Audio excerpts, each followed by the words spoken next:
పెళ్లికి బంగారానికి విడదీయలేని అనుబంధం. నా పెళ్లి ఆభరణాల విషయంలో ఒక్కొక్కరిది ఒక్కో చాయిస్. మా అందరి అభిరుచులకి ఏకైక ఎంపిక Manipalli jewellers. Hi hello welcome to cube TV. నేను యాంకర్ హిమ.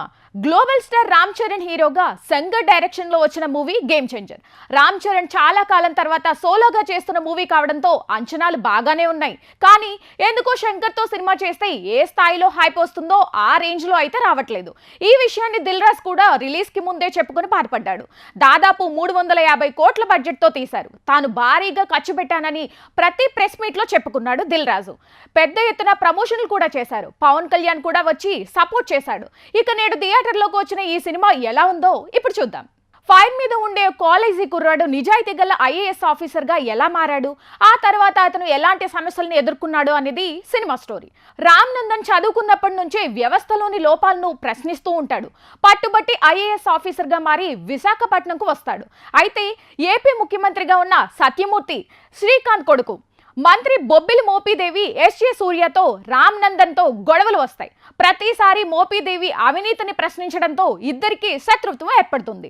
అనుకోకుండా సీఎం సత్యమూర్తి చనిపోతాడు. దాంతో తానే సీఎం కావాలని మోపీదేవి ప్లాన్ చేస్తాడు.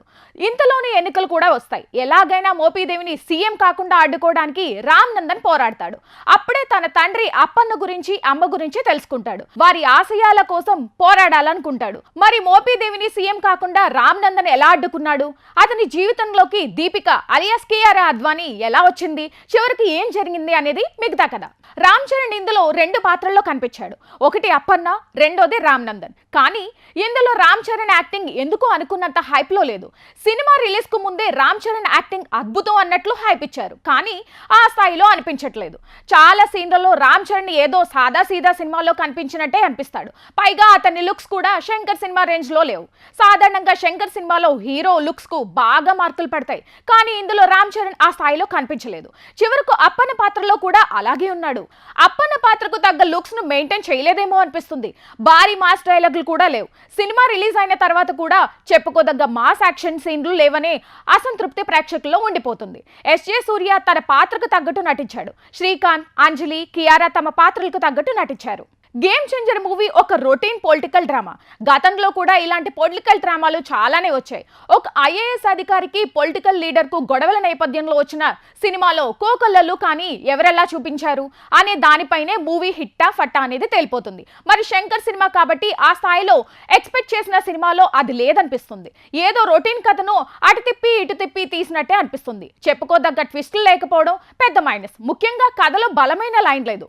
ఏ కథకు అయినా బలం మలుపు తిప్పే లైన్, కానీ ఇందులో అది కొరవడినట్లు అనిపిస్తుంది. జనాల్లోకి దూసుకెళ్తే డైలాగులు కూడా లేవు.